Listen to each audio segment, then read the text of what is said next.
सबसे पहले advocate Anjali Awasthi serial की डेली अपडेट जानने के लिए आप हमारे चैनल को सब्सक्राइब कर लें। लाइक शेयर कमेंट करें, ऐड हाइप का बटन जरूर दबा दें। तो चलिए फटाफट से स्टार्टिंग करते हैं। हम देखते हैं गौरव राघव सिंह के लिए खाना लेकर आता है और कहता है खा लीजिए भैया। राघव सिंह कहते हैं जी मेरे साथ क्या हो गया गौरव, एक ही झटके में मैं सीधा आसमान से नीचे आकर गिर गया हूँ। वो रोने लग जाते हैं। वो कहते हैं परिवार रिश्ते नाते सब कुछ छिन गया है मुझसे। राघव सिंह कहते हैं मैं तो यही चाहता था अपने बेटे की शादी में रिश्तेदारों को बुलाऊं, उनको अच्छा खाना खिलाऊं, लेकिन इन लोगों ने मुझसे पैसे छीन लिए। ये सुनकर गौरव की आंखों में आंसू आ जाते हैं। वो कहते हैं कि रोइए मत भैया, खाना खा लीजिए। भी वहाँ पर सादिका आ जाती है, गौरव के हाथ से खाने की प्लेट छीन लेती है और कहती है कि नहीं मिलेगा इनको खाना, ना ही आपको। इस घर के लिए आप दोनों बोझ हैं। सादिका गौरव से कहती है अपनी वाइफ को लीजिए और निकल जाइए इस घर से, कोई काम कीजिए और अपना खर्चा खुद उठाइए। राघव सिंह सादिका के सामने हाथ जोड़ते हैं और कहते हैं कि मेरे साथ ऐसा मत करो, मैं कहाँ जाऊंगा, मेरा कोई नहीं है। सादिका कहती है आपकी बहू आने वाली है और आपके पास आपका बेटा भी तो है, तो जाइए जाकर उनके साथ बस्ती में रहिए, कॉमन नल से पानी भरिए और अपने कपड़े खुद धोइए, अपना खाना खुद बनाइए और खुद खाइए। आपका नसीब यही है बुढ़ापे में, वैसे भी मरने के बाद इनकी चिखा को कोई आग देने वाला भी नहीं बचेगा। तो पैसे बचे हैं आपके पास, इनसे गुजारा कीजिए। सादिका कहती है आपको अपने घर से ही रानी माजूमदार बाहर फेंक देगी। आगे हम देखते हैं अंजलि को गिनी कहती है क्या हुआ, मिल गई एक और तारीख। अंजलि कहती है हाँ। गिनी कहती है कोई भी छू नहीं पाएगा युवराज को, ये जो खेल खेल रहा है ना,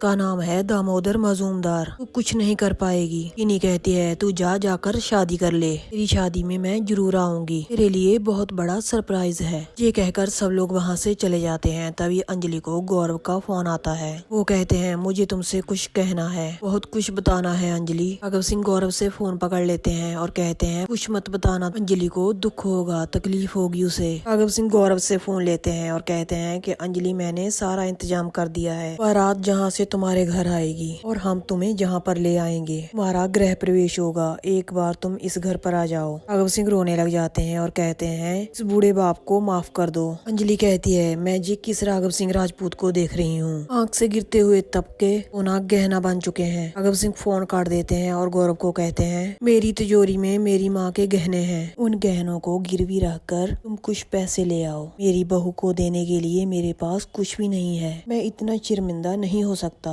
आज मैं जो भी हूँ, अगर हूँ तो राजपूत खानदान से। गौरव अपने भाई को गले लगाता है और कहता है फिक्र मत कीजिए, सब कुछ ठीक हो जाएगा। राघव सिंह चाबी निकालते हैं और कहते हैं ये लॉकर की चाबी है, संभाल के ले जाओ, और वहाँ से चले जाते हैं। सादिका आती है, वो कहती है ये लिस्ट पकड़िए और जाकर बाजार से सामान लेकर आइए। राघव सिंह वो लिस्ट पकड़ लेते हैं और कहते हैं ठीक है बहू। आगे हम देखते हैं अंजलि कहती है इतना किसने सजाया है, इतने सारे फूल ये किस लिए। तभी वहाँ पर पद्मा आ जाती है। वो कहती है वकील दीदी इतना चौंक क्यों रही हैं, शायद आपको याद नहीं आपकी शादी होने वाली है। अंजलि कहती है ये सब कुछ करने की नहीं जरूरत है, बंद करो ये संगीत, बंद करो ये नाच गाना। तभी सानिया जाती है। वो अंजलि को कहती है बिल्कुल भी नहीं, जो होगा सब कुछ धूमधाम से होगा, क्योंकि यही तो बड़े पापा की इच्छा है और इसीलिए उन्होंने मुझे जहाँ पर भेजा है। पद्मा और मैंने मिलकर ये सारी सजावट की है, साथ में प्रदीप भैया, स्टेफनी भैया और बाकी सब लोग थे। अंजलि सानिया को भी मना कर देती है और कहती है ये सब कुछ करने की कोई जरूरत नहीं है, वैसे भी मैं मेंटली बहुत स्ट्रेस में हूँ। आज भी कोर्ट में युवराज ठाकुर का केस सॉल्व नहीं हो पाया, मुझे फिर से इंसाफ नहीं मिल पाया, मुझे तरीक पर तरीक मिल रही है। तभी वहाँ पर अभय सिंह आ जाता है। वो कहता है मुझे पता था अंजलि तुम इन सब के लिए मना कर दोगी, मेरी बात सुनो, इसमें तुम्हारा कोई कसूर नहीं है, तुम जो भी कर रही हो ठीक कर रही हो, मगर अंजलि आज हमारी मेहंदी है, अच्छे से गाओ नाचो खुश रहो। अंजलि कहती है प्लीज ये सब कुछ बंद कीजिए, ये सब नाचना गाना, ये सब कुछ करके मुझे जोकर मत बनाइए, यहाँ पर कोई सर्कस नहीं चल रही, ये शादी तो एक डील है, इस बस्ती को बचाने के लिए और फिर से बसाने के लिए मैं इस शादी के लिए राजी हुई हूँ, बस और कुछ भी नहीं है। बहुत पैसों की जरूरत थी मुझे और वो पैसा मुझे ला कर दिया है राघव सिंह राजपूत ने, मैं उनका शुक्रिया अदा करती हूँ, उन्होंने अपनी बात रखी है और अब मैं भी अपनी बात रखूंगी। अंजलि कहती है अभय सिंह राजपूत मैं आपके सामने हाथ जोड़ती हूँ,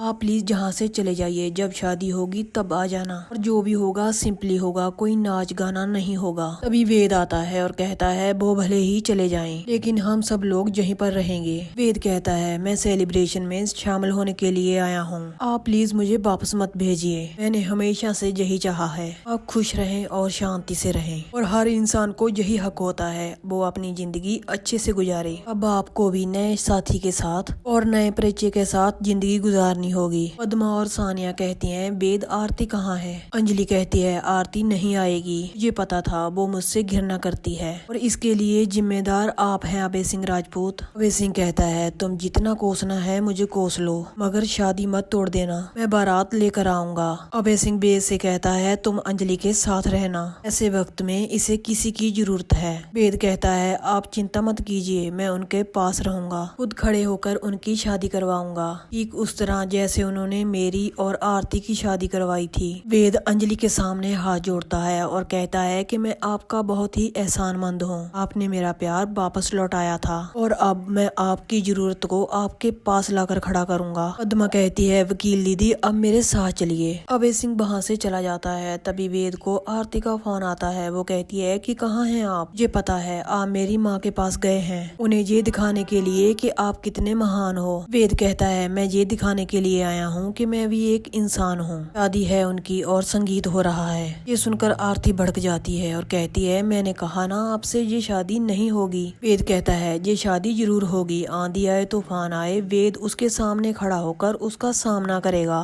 इस इंसान ने हम दोनों को मिलाया है, मैं उसका जीवन कभी भी बर्बाद नहीं होने दूंगा, तुम जब भी मुझे देखोगी उनके साथ खड़ा पाओगी। आगे हम देखते हैं अंजलि को तैयार कर दिया जाता है और मेहंदी का फंक्शन शुरू हो जाता है। सब लोग नाचते गाते हैं मगर अंजलि उदास होती है। अंजलि मेहंदी तो लगाती है मगर उसके आंखों से आंसुओं की धारा बह रही होती है। तभी अंजलि को गिन्नी का फोन आ जाता है। वो कहती है संगीत चल रहा है और जोर जोर से हंसने लग जाती है। बहू बनकर नए घर में जाएगी, जिस घर से एक दिन मुझे निकाल दिया था तू उस घर में घुसेगी, ये कभी हो ही नहीं सकता, शादी के दिन तेरी बर्बादी होगी। काव्या और युवराज गिन्नी सिंह के पास ही होते हैं। काव्या कहती है इतने झंझट करने का क्या फायदा गिन्नी, उसे साफ साफ बता दो ना जिस घर में जा रही है उस घर में तो छत ही नहीं है, पैरों के नीचे जमीन नहीं है। शादी के बाद अभय सिंह राजपूत को बस्ती में रहना होगा और उस राघव सिंह राजपूत को जिंदगी भर रास्ते पर भीख मांगनी पड़ेगी। गिन्नी कहती है नहीं नहीं ऐसा कुछ भी नहीं करना है, सही वक्त पर सही काम करना होगा। अभी उस पर बहुत प्रेशर है, एक तो एडवोकेट का प्रेशर और दूसरा राजपूत खानदान की बहू बनने का प्रेशर। गिन्नी कहती है मुझे पता है अंजलि ये केस नहीं छोड़ेगी, वो ये साबित कर देगी कि अमन सिंह राजपूत का कत्ल युवराज सिंह ठाकुर ने किया है। अगर उसने ये साबित कर दिया तो युवराज ठाकुर तुम्हें जेल हो जाएगी, फिर उस अंजलि अवस्थी के हाथ दामोदर मजूमदार के गिरेवान तक पहुंच जाएंगे, ये मैं होने नहीं दूंगी। अगर वो बहू बनकर राजपूत हाउस में घुस गई तो मैं तो जीते जी मर जाऊंगी। सूर्यवंशी कहता है किसी तरह उस अंजलि को मार दो। युवराज सिंह कहता है मुझे तो ये नहीं पता कि हम घूम फिर कर क्यों चलते हैं, सीधा उस अंजलि को शूट क्यों नहीं कर देते। यहीं पर दोस्तों इस एपिसोड का एंड हो जाता है। कल के एपिसोड में हम देखेंगे अंजलि की शादी होगी। आज का एपिसोड आपको कैसा लगा कमेंट करके जरूर बताएं और चैनल को सब्सक्राइब कर लें, लाइक शेयर करें एंड हाइप का बटन जरूर दबा दें। तो चलिए कल के एपिसोड के साथ मिलते हैं।